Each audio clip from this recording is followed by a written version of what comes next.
آئیے ہم اور آپ سب سے پہلے گنبد خضرا کی چھاؤں میں آرام فرمانے والے آقا مصطفیٰ تاجدار کون و مکان صلی اللہ تعالیٰ علیہ وسلم کی بارگاہ گوہر بار میں عشق و محبت و عقیدت کے ساتھ جی لگا کر درود پاک پڑھیں۔ اللہم صلی علی سیدنا و سندنا مولانا محمد بارک وسلم صلاۃ و سلام علیک یا رسول اللہ صلی اللہ تعالیٰ علیہ وسلم۔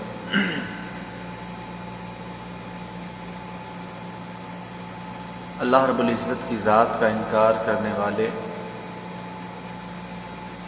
کئی صدیوں سے چلے آ رہے ہیں اور آج بھی اللہ کی ذات کا انکار کرنے والے موجود ہیں۔ سیدنا امام اعظم ابو حنیفہ رضی اللہ تعالیٰ عنہ کے زمانے میں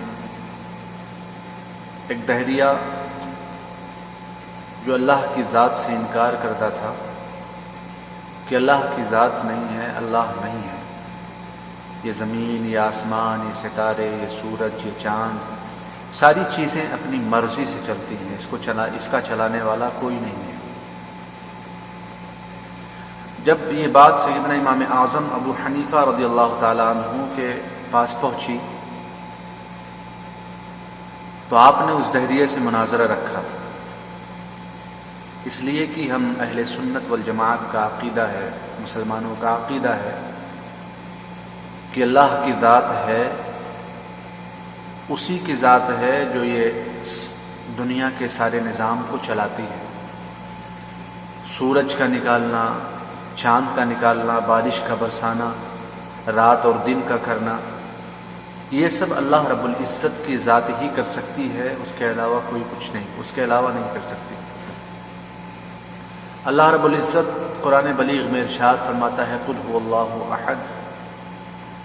اللہ ایک ہے، کہو اللہ ایک ہے اللہ، اس کے علاوہ کوئی دوسرا نہیں ہے، صرف اور صرف ایک ذات ہے جو اس نظام کو، دنیا کے نظام کو، زمین و آسمان کو چلاتی ہے، اس کے علاوہ کوئی نہیں۔ دہریہ یہ انکار کر رہا تھا کہ کوئی نہیں ہے، اللہ کی ذات کوئی نہیں ہے، یہ زمین و آسمان، یہ سورج ستارے، یہ رات و دن، یہ اپنی مرضی سے ہوتے ہیں،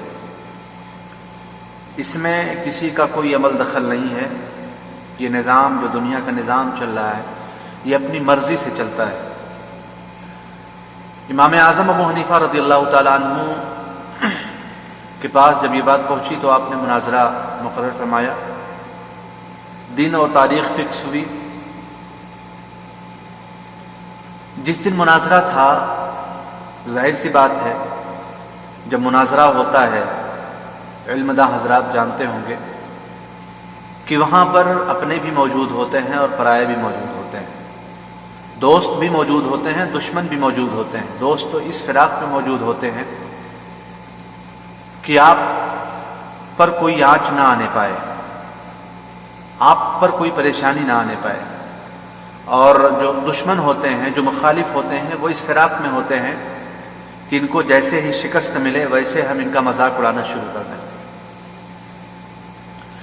جس دن مناظرہ مقرر ہوا اس دن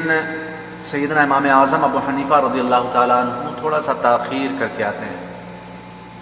تھوڑا سا لیٹ کر کے آتے ہیں۔ جب مجمع میں پہنچے، مناظرہ گاہ میں پہنچے، جہاں مناظرہ تھا وہاں پر پہنچنے کے بعد اس دہریہ نے سوال کیا کہ آپ نے آنے میں اتنی دیر کیوں لگاتی؟ تو سیدنا امام اعظم ابو حنیفہ رضی اللہ تعالیٰ عنہ نے بہت ہی پیارا جواب دیا، اگر میں یہ کہوں کہ میں ایک جنگل کے راستے سے جا رہا تھا، میری نگاہوں نے کیا دیکھا کہ درخت اچانک کٹتا ہے، پیڑ اچانک کٹتا ہے، کٹ کے گر جاتا ہے، اور خود بخود اس پیڑ کی تنوں سے پٹرے نکلنا شروع ہو جاتے ہیں، پٹرا نکلنا شروع ہوا، اس کا کوئی نکالنے والا، کوئی کاٹنے والا موجود نہیں تھا، کوئی چیرنے والا، کوئی پھاڑنے والا موجود نہیں تھا، خود بخود اس درخت سے پٹرے نکلتے ہیں، اور پٹرے نکلنے کے بعد خود بخود وہ پٹرا کشتی کی شکل میں تبدیل ہوتا ہوا نظر آتا ہے، اور وہ کشتی جب پٹروں سے کشتی تیار ہو جاتی ہے، پھر وہی کشتی خود بخود دریا میں جاتی ہے، اور دریا میں جانے کے بعد اس طرف کے جو مسافر تھے ان کو اس پار چھوڑتی تھی، اور اس پار کے جو مسافر تھے اس پار لے کر آتی تھی۔ اور حیرت کی بات تو یہ ہے کہ خود بخود وہ کرایہ بھی وصول کرتی تھی، وہ کرایہ بھی لوگوں سے، پیسنجر سے کرایہ بھی لیتی تھی۔ تو اس دہریہ نے کہا بھلا ایسا بھی ہو سکتا ہے؟ آپ اتنے بڑے امام ہو کر، مسلمانوں کے رہنما ہو کر آپ جھوٹ بولتے ہیں، آپ کو شرم نہیں آتی ہے؟ امام اعظم ابو حنیفہ رضی اللہ تعالیٰ عنہ نے اس وقت جواب دیا کہ مجھ سے بڑا جھوٹ تو تم بولتے ہو۔ کہا کیسے؟ کہا ایسے کہ جب ایک کشتی بلا بنانے والے کے نہیں بن سکتی ہے، ایک درخت بلا کاٹنے والے کے نہیں کٹ سکتا ہے، کشتی بلا چلانے والے کے نہیں چل سکتی ہے، کرایہ لینے والے کے بلا کرایہ نہیں وصولا جا سکتا ہے، تم تو اس کائنات کے چلانے پر انکار کر رہے ہو کہ اس کائنات کو چلانے والا کوئی نہیں ہے، اس کائنات کو کوئی نہیں چلاتا، اپنی مرضی سے چلتا ہے۔ تو ذرا یہ بتاؤ، یہ سورج،